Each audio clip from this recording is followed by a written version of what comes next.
حضرت انس رضی اللہ تعالی عنہ سے روایت ہے کہ حضور نبی اکرم صلی اللہ علیہ وآلہ وسلم نے ارشاد فرمایا،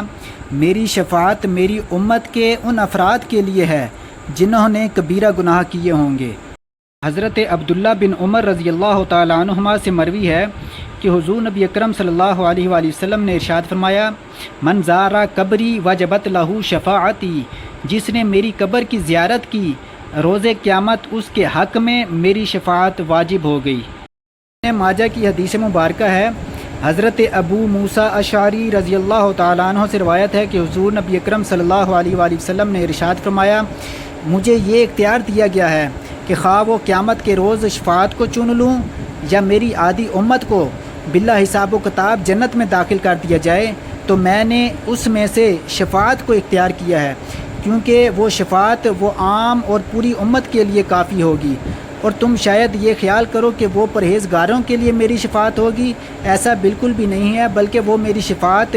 بہت ہی زیادہ گنہگاروں کے لیے ہوگی، بہت ہی زیادہ خطا کاروں کے لیے اور بہت ہی زیادہ برائیوں میں مبتلا ہونے والوں کے لیے یہ میری شفاعت ہوگی۔ بہت ہی خوبصورت حدیث مبارکہ جس کو بخاری شریف، نسائی شریف اور ابن ماجہ سے لیا گیا ہے،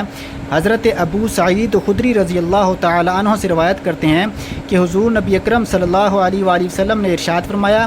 تمہارے کسی ایک شخص کا بھی دنیا میں کسی حق بات کے لیے تکرار کرنا اس قدر سخت نہیں ہوگا جو تکرار مومنین کاملین اپنے پروردگار سے اپنے ان بھائیوں کے لیے کریں گے جو جہنم میں داخل کیے جا چکے ہوں گے، اور وہ عرض کریں گے، اے ہمارے پروردگار، ہمارے یہ بھائی ہمارے ساتھ ہی نمازیں پڑھتے تھے اور ہمارے ساتھ ہی روزے رکھتے تھے اور ہمارے ہی ساتھ حج کرتے تھے، اور تو نے انہیں دوزخ میں ڈال دیا ہے۔ اس پر اللہ تعالیٰ فرمائے گا، اچھا تم انہیں جانتے تھے؟ تم جنہیں پہچانتے ہو انہیں جا کر خود ہی تم دوزخ سے نکال لو۔ اور وہ جائیں گے، ان لوگوں کو دوزخ سے نکال لائیں گے اور ان کی شکلیں بھی دیکھ کر انہیں پہچان لیں گے۔ ان میں سے بعض کو تو آگ نے پنڈلیوں کے نصف تک اور بعض کو ٹخنوں تک پکڑا ہوگا، اور وہ انہیں نکال لیں گے اور پھر عرض کریں گے، اے ہمارے پروردگار، تو نے ہمیں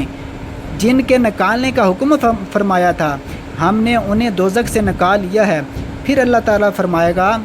انہیں بھی دوزخ سے جا کر نکال لو جن کے دل میں ایک دینار بھر بھی ایمان ہے۔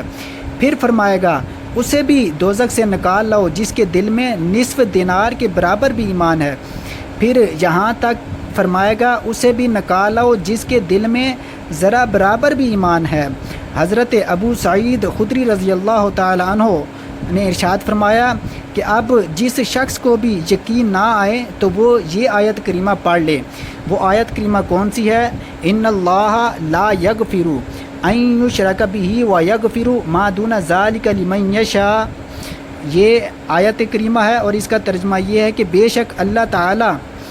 اس بات کو نہیں بخشتا کہ اس کے ساتھ کسی کو بھی شرک کیا جائے، اور اس سے کم تر جو گناہ بھی ہو جس کے لیے چاہتا ہے بخش دیتا ہے۔ امام ابو حازم حضرت سہل بن سعد رضی اللہ تعالی عنہ سے روایت کرتے ہیں کہ حضور نبی اکرم صلی اللہ علیہ وآلہ وسلم نے ارشاد فرمایا، میری امت کے 70,000 یا 7 لاکھ افراد جنت میں داخل ہوں گے۔ ابو حازم کو یہ یاد نہیں رہا کہ ان میں سے کون سی تعداد مروی ہے۔ وہ ایک دوسرے کو مضبوطی سے تھامے ہوئے ہوں گے، اور ان میں سے پہلا شخص اس وقت تک جنت میں داخل نہیں ہوگا جب تک کہ ان کا آخری فرد بھی جنت میں داخل نہ ہو جائے، یعنی وہ اپنے ہزاروں لاکھوں افراد کی نگرانی کر رہا ہوگا اور ان کے چہرے جو ہیں 14ویں رات کے چاند کی طرح روشن ہوں گے۔ حضرت انس بن مالک رضی اللہ تعالی عنہ سے روایت ہے کہ حضور نبی اکرم صلی اللہ علیہ وآلہ وسلم نے ارشاد فرمایا، قیامت کے دن لوگ صفیں بنائیں گے۔ ابن نمیر نے کہا، یعنی کہ اہل جنت، تو دوزخیوں میں سے ایک شخص جنتیوں میں سے ایک شخص کے پاس سے گزرے گا اور کہے گا کہ اے فلاں، تجھے یاد ہے کہ ایک دن تو نے میرے سے پانی مانگا تھا اور میں نے تجھے پانی پلایا تھا؟ تو راوی فرماتے ہیں، پس وہ جنتی اس دوزخی شخص کے لیے شفاعت کرے گا۔ ایک اور آدمی دوسرے آدمی کے پاس سے گزرے گا اور وہ کہے گا کہ تجھے یاد ہے کہ میں نے ایک دن تجھے طہارت کے لیے پانی دیا تھا؟ چنانچہ وہ اس کے لیے بھی شفاعت کرے گا۔ ایک اور آدمی بھی کہے گا کہ اے فلاں، تجھے یاد ہے کہ ایک دن تو نے مجھ سے فلاں فلاں کام کے لیے بھیجا تھا،